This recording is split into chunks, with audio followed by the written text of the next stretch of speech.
Welcome to the MadTrio podcast. This week we have the California Pariah, Jonathan Charney, James the Fat Hello. Man Stevens, and the man who always says yes, Brian Preston. I watched that movie and it really stuck.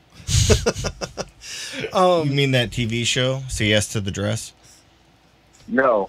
Well, that too, because I watched that after I watched Yes Man.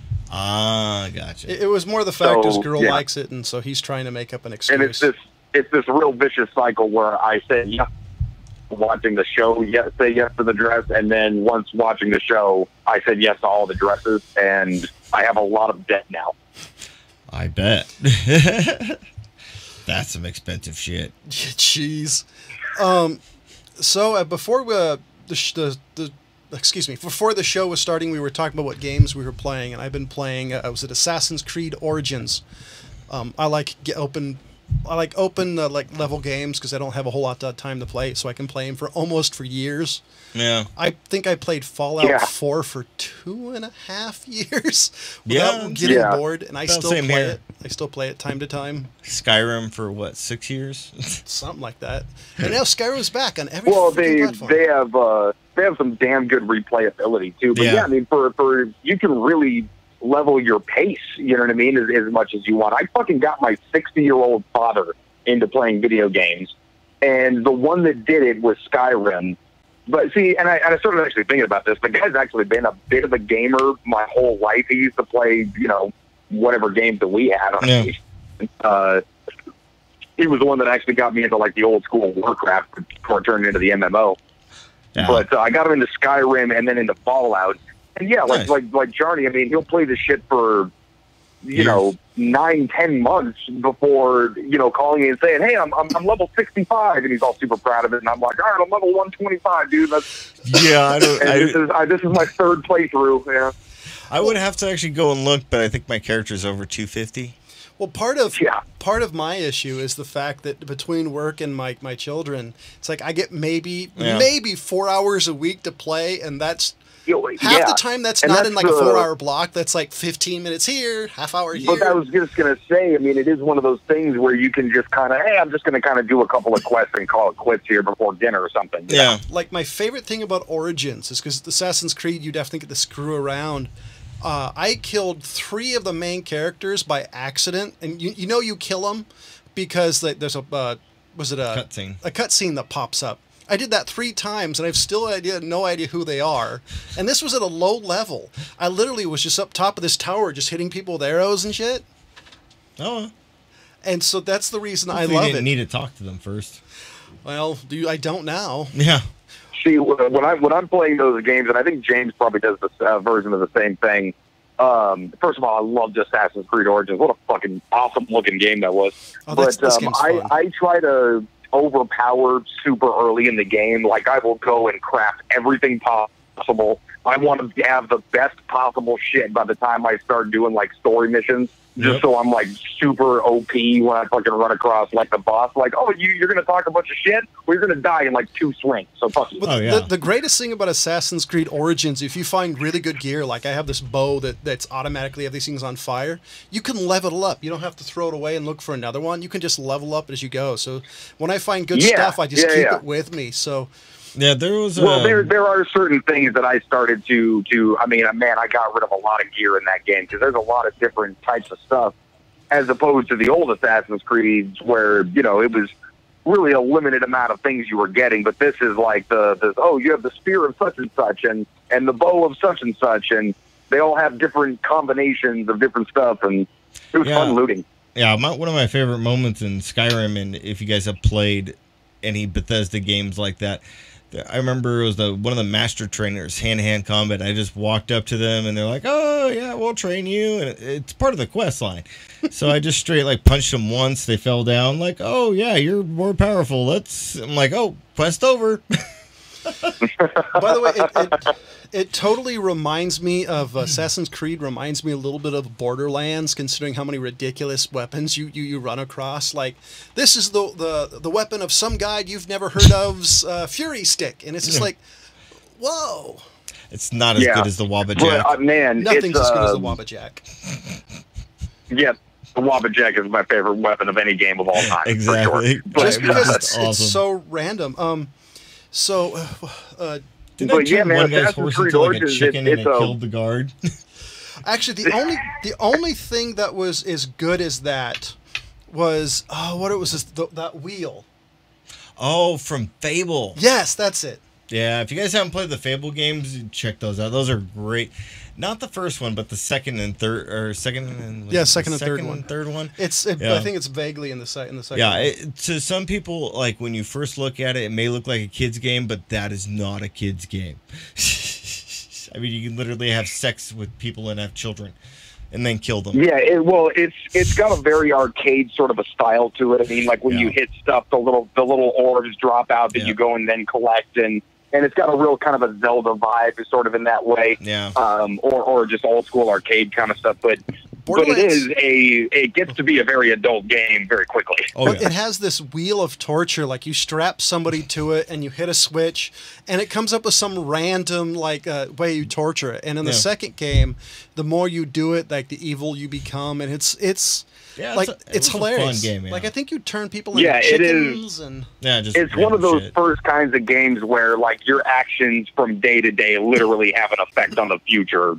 Like quite a bit down the road, you know. So it was pretty kind of groundbreaking in that time. Do you know anything about, was it Fallout 76? Like what exactly it is? Yeah, so basically what's going on is it takes place, all of the Fallouts are in a different timeline. So how it basically breaks down quickly is in 2077 nuclear war happens, okay? But let me actually back up even further. Somewhere after World War II, the timeline sort of split, where our future went this direction and the Fallout future went in the direction of sort of like a 1950s version of the future, you know, where everyone's still wearing those 1950s dresses like the cleavers, but everything's nuclear powered like robots and shit. 2077, the bombs drop.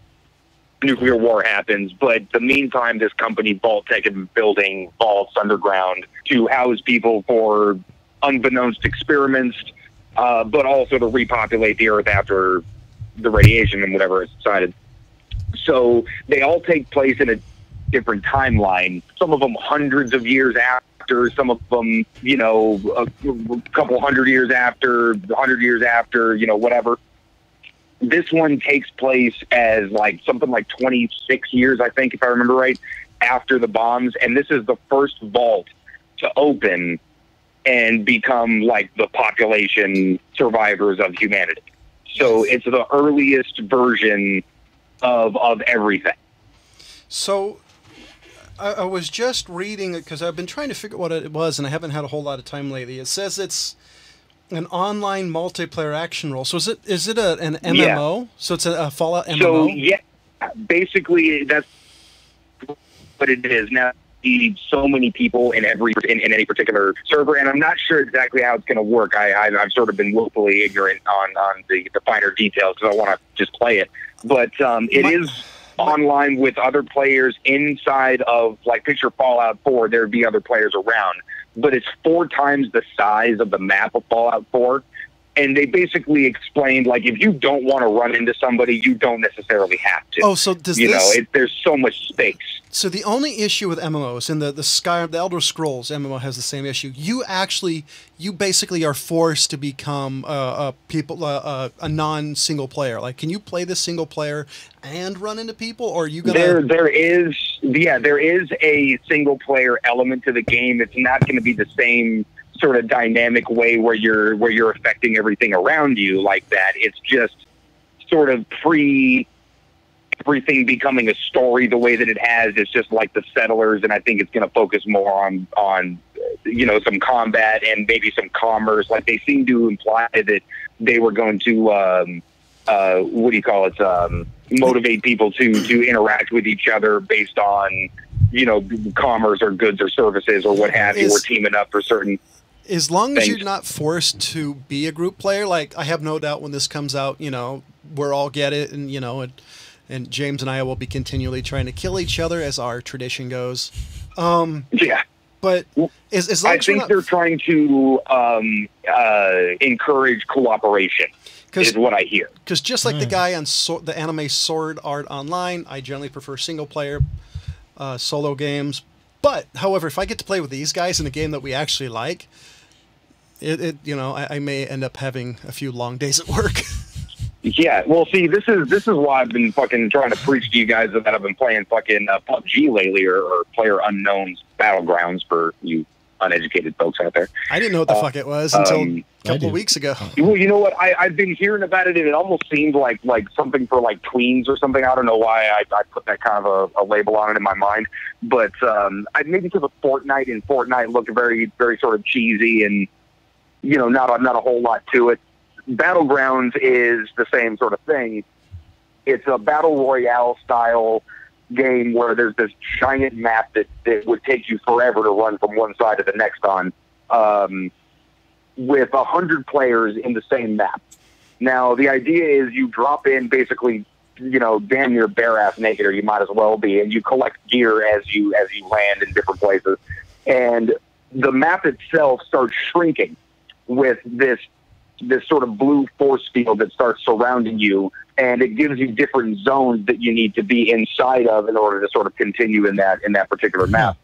And everyone's trying to kill each other, but they're also trying to go progressively into the smaller and smaller circles. But when it does that, it's basically, obviously, the gimmick is to get everybody to eventually meet in the middle, or the people that are left. Yeah. So usually by the time it gets really crazy, there's only about maybe 15 people left, and they all end up kind of meeting either in the middle of a field or in a town, and they start shooting at each other, and last man standing stuff. Doesn't sound like a game I would enjoy, even though the last part of it reminds me of the movie Looper. No, see, it's remarkably addictive. It's ridiculous. It actually has rekindled a friendship that I had. James knows Brandon. Oh, yeah. We started chatting again. He's getting a divorce, so he's got a lot of free time. That's beside the point. Apparently not, if he has more free time to play games. Download PUBG. So is this a cell phone game, or is this... No, well, it started as PC, and it actually moved to mobile, and they just released an Xbox One version. Nice.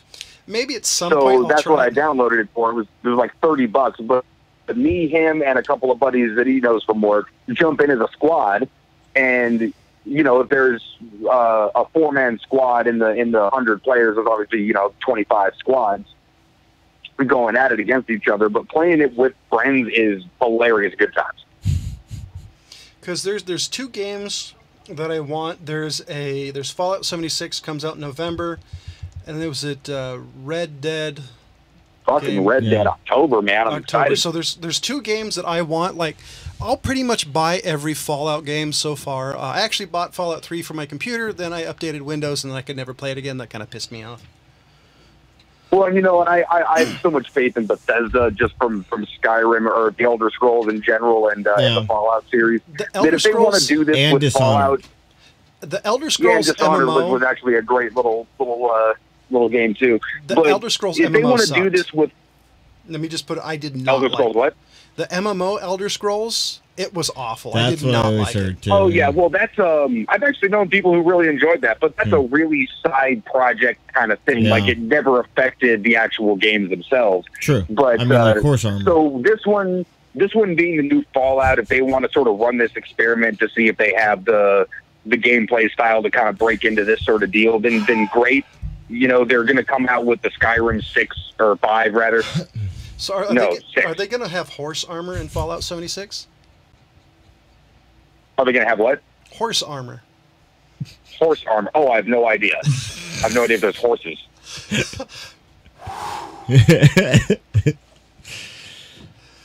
Did I miss something? I mean, you remember Horse Armor, right? And Oblivion. Yep. That was a DLC. You spent like $15 for horse armor that didn't do diddly, especially if you had our favorite horse. I did not get the downloaded Horse Armor. The downloaded content on that one. Oh, except I got Shivering Isles and the Knights of the Nine, I think it was. Oh, you never got the Alchemy Tower? The Wizard's Tower, I think it was called? No. That was a dope DLC, especially if you could do the hack. The actual... I still got the fucking game. Oh, by the way, I was going to say, your guys' conversation about being super high level reminds me of an anime I've been watching. It's called How Not to Summon a Demon. I really like the anime. There's elements that kind of annoy me. It's a tad bit of a harem anime, which generally drives me nuts. But this guy is a super high-level video game player of a certain game in the real world.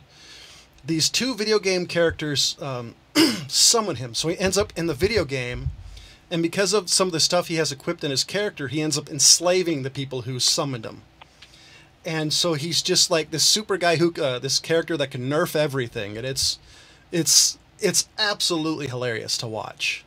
Because there's some like so-called high-level character in this area he is in, tries to do something, and he just completely overpowers them. Check it out. It's a hilarious anime to watch. It's currently, I think on Japan. It's on Crunchyroll. Did I ever talk you guys into watching One Punch Man? Yes. Oh, dude, I was watching that before you. I love that.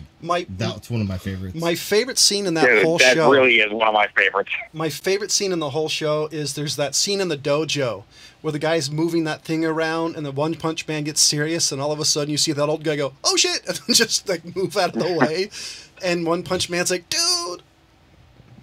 I just like when my favorite scene in the whole fucking show is when there was a particular monster or whatever he was trying to defeat. And it's all satire, you know what I mean? So if you're sort of an anime fan out there, this is the most satirical look at anime in general. Oh, yeah. It's hilarious. But the one scene when he's trying to defeat this one dude, and he's all huge and shit, and the guy yells at him, and he starts freaking out, and you assume it's because he's freaking out because of the monster, but he just realized that there was a 2-for-1 sale at the grocery store that he was missing. Yeah. And he started to get in a hurry and just beat the shit out of the dude really fast and left to try to get to the grocery store. The ninja's another one. This is going to be my favorite show of all time. the ninja one's the other part that I always thought was funny. That he kicked this ninja's ass, and it really was just kind of goofing around. You got to watch that. I was going to say, I was thinking when we were talking about anime a couple of weeks ago and what anime kind of started you into it. Hellsing. I've been watching anime longer probably than both of these combined, James and Ryan. My first, the Sci-Fi Channel, I think this was back on the Big Dish days, used to have what was called Japanimation Sundays. It used to be called Japanimation before, for some reason, they changed it to anime. I actually don't know why. There was a couple. There was Vampire Hunter D, the first one. There was Lensman, Secret of the Lens. And there was another one. It was like Cyber City Odo, O-B... It's like OBEO. All great. The Cyber City Obo is kind of Odo, whatever. It's kind of like a cyberpunk. But check those out if you want to see some old school ones. Green Legend Rand is another one of my favorites. You could always do what I did the first time I watched X the movie. Watch the first episode of the series. And it'll explain everything. Yeah, go watch X the movie first and then go watch the first episode. You will just be like, oh, hour and a half, and you could have done that. No, seriously, it's 100% true. I bought the entire thing of X the series, and I told James, "Hey, I bought this. Let's watch it." He's like, "Okay," and like after like the disc, I think there's 3 episodes on it. James is like, "Oh, I finally get the movie." Yeah, you can be watching the movie, and you're just like, "This is the worst shit ever. I will never watch anime again." And then you watch the first. It was like the first episode, and you're just like, why didn't they do like 10 minutes of this? Yeah, literally. It's a really good series, by the way. That also has my favorite orchestral instrumental in any anime is actually in that particular anime. Favorite soundtrack ever is still Cowboy Bebop. A big fan of jazz and blues. Yeah, I still like Hellsing's, the entire series. Like, you can actually buy the music for it, and it's actually really good music. You guys got to get it for the bloopers alone. The bloopers in Berserk are way better. The bloopers are hilarious. Yeah, the bloopers are funny, but in Hellsing, but the bloopers from Berserk are the best ever. So I want to see if you guys can figure out. I'm not going to tell you where this happened, but this was yesterday. So, the police have launched an investigation after officers were called to a wooded area Monday at 4 p.m. And there was a group of children accompanied by an adult that had been searching for what they thought to be kittens after hearing noises, but instead came across a man buck naked holding a cushion in front of him. Where do you think this happened? So can we play 20 questions? Sure. Were there banjos somewhere in this town? Nope, no banjos. Banjo playing Germany. is not from this area. Was it a tech capital? It's got to be Germany. All right, Ryan's on the right track. It's either Florida or Germany. It's always Florida or Germany. Was there Wiener Schnitzel? Cheshire police. England. Yep. We're the ones that had to launch their investigation. What was this dude on? Something fun, apparently. Yeah, obviously. Because it's either got to be something fun or horrible that you wind up buck curious, naked. Because, I mean, the kids actually started looking for kittens. And, I mean, was he really just sitting in the bush going, meow, meow? You know what really happened? I mean, like, what? You know what really happened? Him and his mates were out partying. He got too screwed up, and his mates just left him there without his clothes. Yeah, pretty much. But it was a rib. I mean, like, yeah, that's one of the weirdest things I've heard for this year. Hey, so I've got a hypothetical. Okay. That I want to run by both of you. This is an obsession of mine this morning. Since this morning. Okay. Hypothetical situation, and this is going to be oddly specific, so bear with me. Oh, great. It's 1968, okay, let's say. You guys are astronauts being trained for the first mission to the moon, okay? So they move you out to, like the Mojave Desert somewhere out here in the Southwest and say, hey, this patch of fucking desert looks just like the moon. Let's camp up and train some astronauts. So that's where you are. And amongst your time there, you're out taking a walk or something of that nature, and you run across a local sort of Indian or Native American, I don't know, it's an offensive term anymore, just wandering out there taking a walk also or something like that. He's like, oh, hey, what are you white devils doing out here? He doesn't say that, but he's like, hey, what are you guys doing here? And you explain to him, oh, we're astronauts, and we're gonna go to the moon. And he looks at you, and he's like, holy shit, that's amazing. Hey, check this out. We and my people believe that there are spirits on the moon. Okay, and what are the odds that we might have this sort of unique opportunity? Would you mind passing like a message to our spirit gods? Okay. This is the first part of the hypothetical. What is your general response right there? Was somebody on peyote when the story came up? Sure, no problem. What do you want me to say? Okay, so now, Charlie, anything?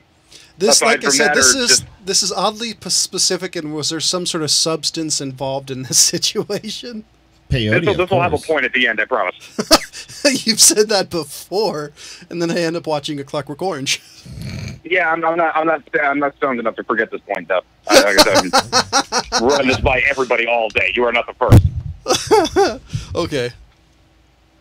So yes, you would say, yeah, sure, I'll pass along a message to your fucking spirit moon people, right? So he's like, okay, so here you have to say it in our language, and let me teach you these words here. It's not too complicated, but repeat them over and over again, so I know you got it. And you do, and you learn these particular words. And just out of curiosity, you're like, oh, okay, what's it mean? And then he said, I'm sorry, it's kind of a tribal thing. It's not really for you to understand. I just will ask you to say it. Yeah. Once you're there, if you don't mind. Yeah, I'd say it. This is the second part. No. You're just like, okay. I wouldn't. I'd have to know what it meant. Because you have to know what it meant. So would you stop him and say like no? What does it mean? I would say, can you write it down? Is what I'd say. I would probably end up more like you do to your grandma, who's kind of losing it. Is like, okay, I'll do it, and then just totally forget about it. Okay, but you wouldn't like dig your heels into this old man and say like, no, unless you tell me what it is, you can fuck yourself. I'm not saying it to your moon people. Yeah, no, I would listen, and then, well, because I got a shitty memory, I'd forget anyways. But yeah, I'd listen and then probably just ignore it. Okay, sure. I'd say Yeah, write it down. So I. The point being, though, is that it doesn't matter once you're away from there whether or not you say mystical words to nothing at the moon. Yeah. Yeah. No, I get that. That would sort of be your understanding. It's like, okay, well, obviously, I don't actually have to say this sequence of noises with my face to nothing whilst I'm standing on the moon. But I can tell this old person, yeah, fuck yeah, I'll pass the message along to your moon people. Yeah, I mean, there's but it wouldn't cross your mind to say no unless you tell me what it means. I can't say this even to your fiction moon people. Yeah, I mean, I'd listen. Okay, the three fucking people I talked to since this morning all looked at me like, no, fuck that old man. If he didn't say what it means, I'm not saying shit. What if he's asking to say some commie shit? And I'm like, are you kidding me? Like, it doesn't matter. Yeah, that's like, my if the thing. guy can tell you that you fuck your mother while you're standing on the moon, and even if you say the words, it doesn't mean a damn thing. And he's like, no, he could be saying commie shit. What is this, the 1940s or 50s? Are we really worried about pinkos in this age? Now, my question is, did this we really have happen Donald Trump to as an president for crying astronaut out loud. training? That's my question. Did this really happen to an astronaut that was training? So they do check do this that. out. Fucking 1960, whatever year they happen to be training here for the first moon landing. Late 60s. A couple of the astronauts, don't remember who it was. The hell was that? John watching shit. Okay. Is that what they were saying? Yeah, sure. Might as well have been. Okay. In any case, these guys run into this particular guy, and he asks them, hey, we believe that there's spirits on the moon. Would you mind passing along this message? And they're like, fuck yeah. And they told him the words or whatever, and they, memorized them real quick and repeated them back a bunch of times and asked them, out of curiosity what it meant. And the guy was like, I'm sorry, it's kind of, just for our people. We just want you to say this if you don't mind. And they're like, yeah, sure, no problem. So when they get back to their base camp or whatever, they started asking around if anybody knew sort of, that particular language. And they found somebody, some guy did, whatever. And so they went and told them the words, hey, what does this mean? And I guess the guy just hit the ground laughing and sort of after collecting himself was like, it basically means, don't believe a word we're saying. We're here to steal your land. That's pretty good. Yeah. See, so again, the three people that I was talking to today were like, see, exactly. That's why I wouldn't do it. I'm like, you're saying these words to nobody, and you were a dick to an old man for no fucking reason. Yeah. And they're like, what? If I'm not good enough to know what it means, then suck it. I was just baffled by that response. You got to humor the old dude. I mean, come on. It's at least be respectful enough to listen. I mean, kind of. Well, I mean, just, look, from a rational point of view, whether or not you believe him or whether or not you even think he's just being subversive some way, like, what does it matter? What if it is some sacred thing that he really can't tell you because that would fuck up the whole deal? Or, I mean, you don't know. By the way, I do love that commie thing you said. What is it, a commie shit? It's like, really? Yeah. I mean, like I'm fucking in 1990 or something like that, and people are still sort of worried about Russians. We weren't worried about it in the 90s as much. I mean, that's more like 50s when you had that guy 80s, round. When you were the guy in the was 80s. I mean, you were more looking for like. Well, I mean, I'm thinking more of the McCarthy trials. When like, are your friend a commie? Tell me all your friends who are commies, and we'll let you go, type of thing. Yeah. I mean, come on. Sure, right. I don't know anybody who's afraid of commies at this point. Matter of fact, I know a few people who are like, yay, communism. I mean, as far as I'm concerned, whatever. Like you said, I'm saying it to nobody. I mean, are we going to the dark side of the moon and go hang out with aliens? Because, I mean, here's the thing is, like, if they do believe that, like I am in a unique position to pass a message along to this dude's fictional people, or whatever. It's not like he's saying we're going to give them blankets. Yeah, I mean, But I thought it was funny that I mean, here's the thing is that they're like, see, I was right the whole time. I'm like, you got to figure it from this guy's point of view because he's actually, I mean, he probably believed that in sincerity, like, no, this is actually the message I need to pass along to these moon people because if the Americans are going to the moon, they need to be fucking warned. Yeah, I guarantee that old guy believed what he told that astronaut. Oh, and he probably said it with the most earnest sort of point of view about it, and to me, that's the sweetest thing in the world. Like, this is some sweet old man who's like, I need to warn the dark moon spirits. I bet it was a shit-eating grin. So my point is I'm sure he didn't walk away laughing like, "Ha, stupid white devil, fucking believe me." So, did any of you ever watch Disney's The Mighty Duck? Not the cartoons, the live action that came out many years ago. Yeah. Are you kidding? I was born in 1985. I think we were issued that movie in the suburbs. So I think it's Sean Weiss or Weiss. Emilio Estevez in that? The guy who played Goldberg, the goalie, was arrested in Oroville, California, if I remember correctly. That's a really shitty place. Very stinky. Yeah. Was just arrested, and I've never felt more sorry for a child actor in my life. This guy definitely felt pretty hard on drugs.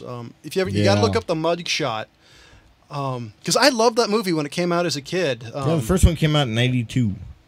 Oh wow! So, I wonder how many people have made the joke already on Twitter. Goldberg.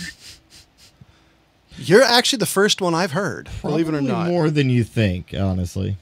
He's the first one I've heard, but on the other hand, I haven't read any of the comments. It's Twitter. These people are way faster than me, trust me.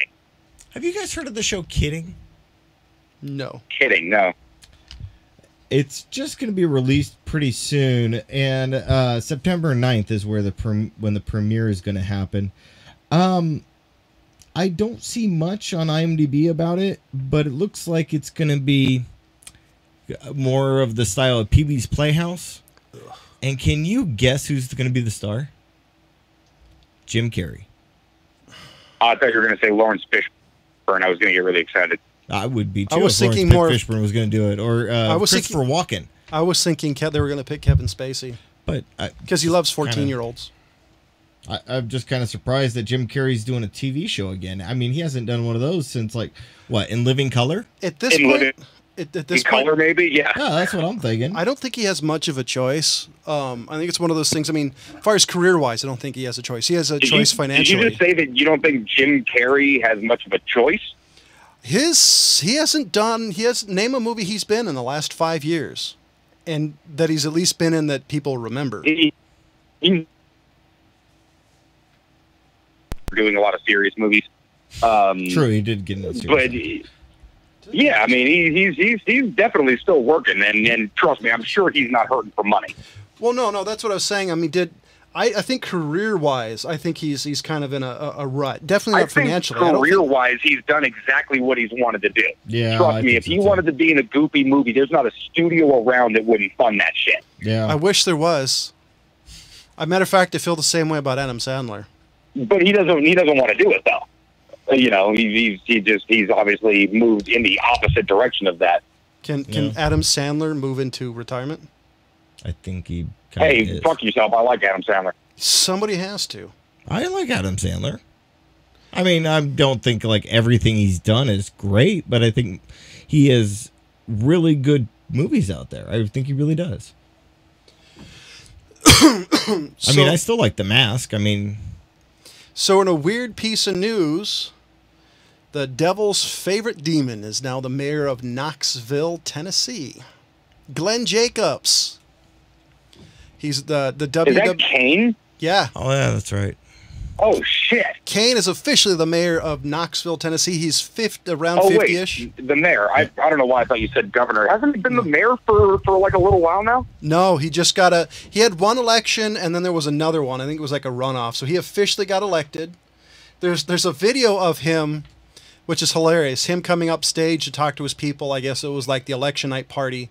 And he actually came out to, I think his song was Slow Chemical, his first theme song. He actually enters the room with that. And somebody on the podium says, "I miss your mask." Actually, no, he said that. He said, "I miss the mask." Oh, did he? Yeah. So I think it's interesting. It's amazing how many people are like, "Oh my God, this guy's a wrestler. He's Jesse Ventura all over again." I've heard Glenn Jacobs talk. He sounds a little bit more coherent than Jesse the Body Ventura ever did. True. Plus the fact, I doubt this guy's done as many drugs as Jesse the Body Ventura has done. Yeah. Probably. And he's define drugs. I mean, do we qualify steroids as drugs? Because that dude has been on some Mexican cocktails in his lifetime. Who, Ventura? Or Kane? No, Jacobs. Both. Oh, you think I'd say so? both. Oh, yeah. What are you fucking kidding? Have you seen that dude in the ring? That dude didn't just bench press. True. I just think it's interesting the fact that he's a oh God, what is he? He's a libertarian too, which I thought was interesting. Well, look, here's the thing. I mean, people look at sort of, celebrities and things like that as sort of being one thing or another. But, it is still individuals, and individuals have different interests in things. And if those interests happen to align with an entire community of people, who he has a platform to talk to, then, it's look at the name that people recognize. It's not, like, I wouldn't say, like, oh, just because he's a wrestler, he's probably some dumbass politician. I mean, he's probably pretty smart to move from wrestling into something like that. I thought it was interesting. I don't know anything about his politics. I'm just saying I wouldn't write it off simply because he's fucking Kane. You know what I mean? Yeah. Oh, yeah. I mean, he's a libertarian. According to him, he's a libertarian by politic wise, but he ran as a Republican. Everybody I've ever heard who's part of the wrestling has always said Glenn Jacobs is one of the smartest people in wrestling. Yeah, I've heard that too. Which I think is kind of cool. I say, more power to him. I mean, he seems like a smart guy. You can't. So I think it's pretty badass. I really do. Well, and it's actually cool because he's so different than his persona, from wrestling. And I haven't been a wrestling fan in fucking many years, but he would. One, you got the mask and you got this costume and this whole persona where he doesn't talk at all. It's the weird thing. And so when he's out of that, it's such a different. You don't even think about him as the same guy. So it's not like Schwarzenegger where you see him on TV and you're like, oh, there's the fucking governor, It's not a Duma.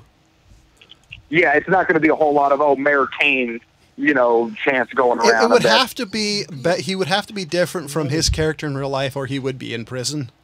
Yeah. Right, yeah. And another really piece of sad news, and this news has been out for a couple of weeks, Brian Christopher Lawler, otherwise known as Grandmaster Sexai of the group Too Cool, died in a jail cell. He unfortunately committed suicide. He had a number of run-ins with the law.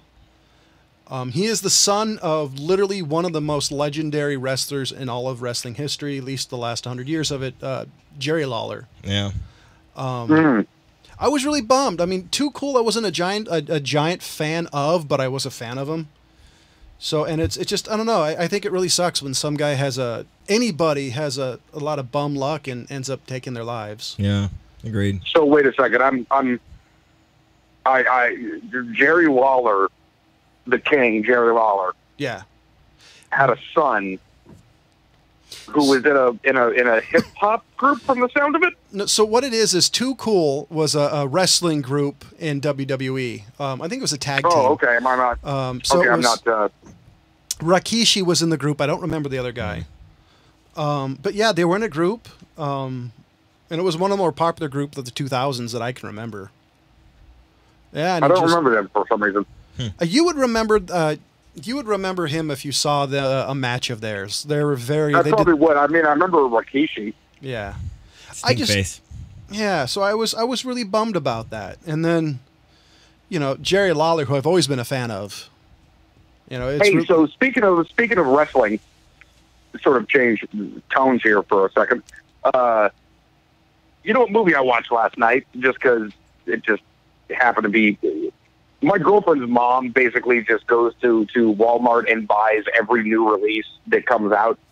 I don't understand it. But she has one of the most random collections of movies I've ever seen in my life. I didn't think there could be a movie collection that was like this. This is the least curated movie collection ever. Was it Ready to Rumble? Dude, one of these days I'll take a picture of the wall of movies this woman has at her home. And just so you can start picking out titles, I mean, we're talking like the 1990s straight-to-DVD Mary-Kate and Ashley Olsen movies, right next to like The Negotiator from 1997. I have the first Punisher movie with Dolph Lundgren.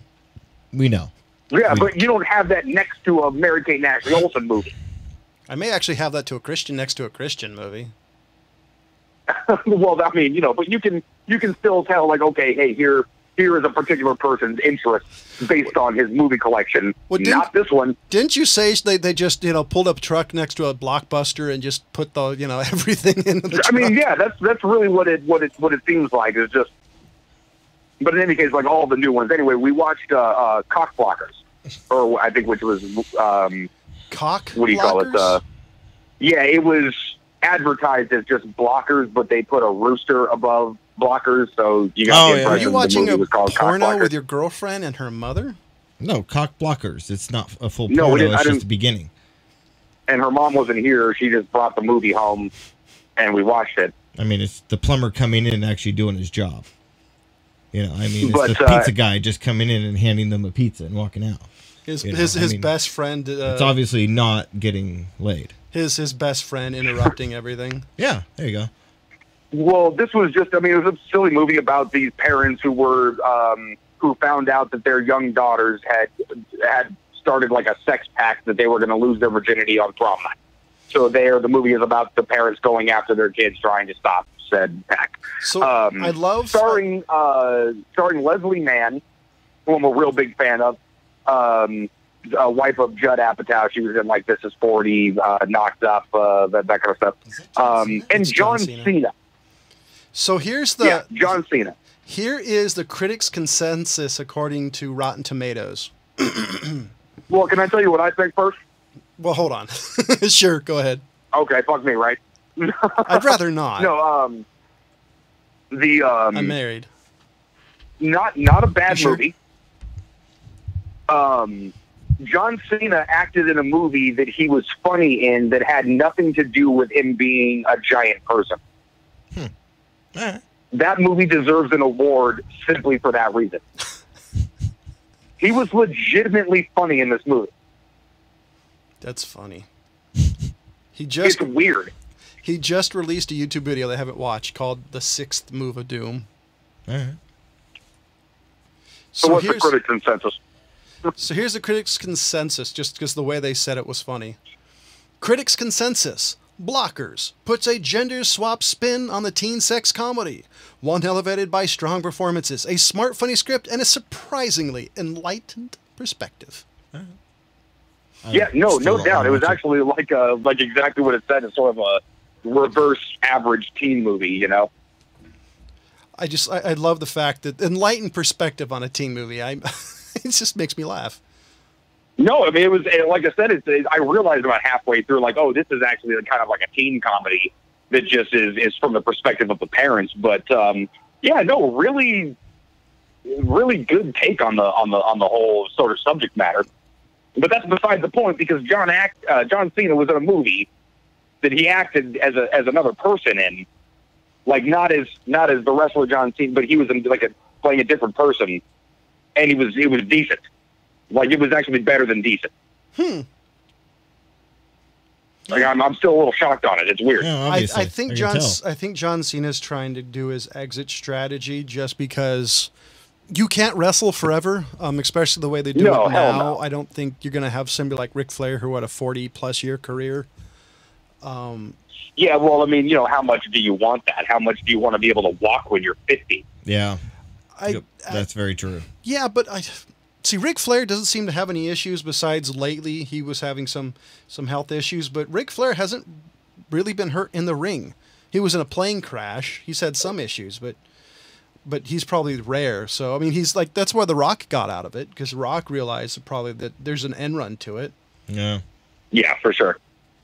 And see, here's the thing is that if you're The Rock or if you're Jon Cena, you can still stay huge and pretend to get hurt, but you don't actually have to get hurt in real life. Exactly. It'll be interesting. I think he's going to be relegated to B roles because I just don't see him having. The Rock has the it factor. Even wrestling, you could tell he had something different than most people. I don't see Jon Cena going anywhere, really. You know what? I tell you what, man. Based off of this movie, he'll definitely get a shot at something good. And I think that if he's smart, he'll wait it out for those types of movies, maybe by the Todd Phillips of the world or the Judd Apatows or, you know, the slightly younger, hipper fucking generation, and not, you know, into the B stuff. But they'll give them a shot. Whether or not that next one works out, probably up to the director and the script. But with a good script and with a good direction, he was good. So we know it's possible. Yeah, we'll see what happens. I wish Jon Cena luck, just because physically, who can keep wrestling forever? It's really hard. Well, they actually, from what I've heard, wrestling's a little bit better than it used to be, because like one of the reasons Roddy Piper died like at 65 was because he partied all night. I mean, Ric Flair, I recently heard an interview that says he probably slept with maybe 10,000 women or more. And he said, well, you know, I think, and he's like, I couldn't tell you. Started. He said, I couldn't really tell you because, you know, I was on the road 300 days a year for 40 years. I mean, come on, you got to get a guess. Yeah. And that's like I one think to a they're night. starting to treat it more like a sport with athletes as opposed to rock stars and an entertainment show. Yeah. I mean, it's definitely an entertainment show, but the rock star lifestyle, I mean, especially in the age of Twitter and things, you're not getting away with you know, that kind of, you know, infidelities. I think the other thing is kayfabe. Basically, the fact that wrestling is fixed. You know, back in the day, everybody had an idea, but nobody really knew up until Vince McMahon admitted it in court. So that's the other thing. Everybody knows it's a work. Everybody knows it's a work. So, you know, these guys. But see, it's still, and I've actually kind of turned the corner on this one because I just for a while there I was like, oh, wrestling fans are dumb, and I realized I was basing that off an ex-girlfriend, so it wasn't fair. But it was actually an interview that I was listening to with Jon Cena probably about a year ago. Come to think of it. Where he was basically saying, he's like, look, it's simply telling stories. You know what I mean? And there's a lot of different mediums for telling stories, and some people like the stories. And I was like, okay, you know what I mean? When you put it like that, it's just storytelling. So, no, I agree whatever. with Jon Cena 100% on that. I do think, and it's something that, you know, it's like a soap opera. It's day to day. You know, it continues on, and you know, people can follow it. It's like any other sports team. I mean, it's just as arbitrary if you think about it as watching, you know, like Raiders. I would say the only difference between wrestlers, and this is something I've heard wrestlers say, so I can't really say this is my opinion.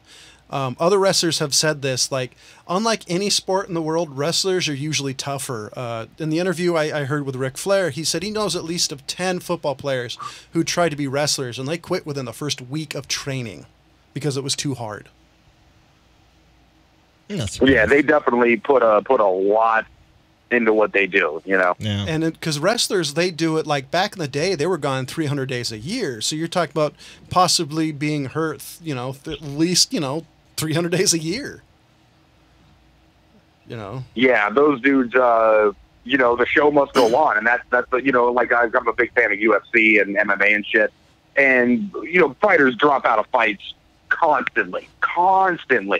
Much to the chagrin of all the fans too. I mean, half the time, but it's all about, hey, we want to make sure that we're healthy enough to, you know, because it is an actual competition, and you don't want to go into something like that injured. But they definitely don't have like a show must go on kind of mentality. People will take fights on short notice, but they don't fight injured. You know, they're not in there putting their bodies on the line, even just to get punched in the face a couple of times, you know, to potentially get knocked out. I mean, you know, yeah, man, what a wrestler puts on the line is pretty hardcore every day. I think the difference between wrestling and UFC is the fact that the wrestling, the whole goal of the wrestling is made to make it look real, but not. But from after every wrestler I've ever heard in an interview, everyone I've ever heard has said, yeah, this hurts. So there's nothing about wrestling that doesn't hurt. Like my favorite one. And there's times when shit gets real. There's actually a real famous video of Brock Lesnar getting pissed off because a guy was throwing some shots a little too hard, and he just dropped a couple of elbows on this dude's head. You can tell the difference really quickly. Like, oh, that was real. I think that may be or may not be. There's one. It's Brock Lesnar versus Braun Strowman. And Braun Strowman looks like he threw they call it a stiff punch, but it looks like he actually connected. And Brock Lesnar legitimately hit him and dropped him to a knee. Like with one, maybe two punches. And the guy's like, oh shit. Because Brock Lesnar's a legitimate badass. Besides the fact he's a massive he's individual. trying to fight Daniel Cormier in the UFC, and that's a bad idea.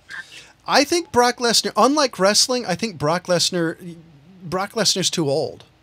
I think he's past his prime. He's like Muhammad Ali when he was able to fight again. And he was too juiced for too long, man. I mean, how much of that are you going to retain when you have the stringent, testing parameters of the modern day UFC? He's not going to be able to get all jacked to the tits. I mean, so he's going to have to rely on skill, and he's going to lose a lot of that mass. Even not being on that shit. Even WWE at this point is fairly strict. They allow some stuff, but from what I've heard, it's not like it used to be when you had a Hulk Hogan and Randy Macho Man Savage being juiced to the gills, and they literally look like Boda bags because they're retaining so much water. Yeah, well, I think also the drugs have gotten better. Hopefully. True. So anybody have any final thoughts? No. Nope.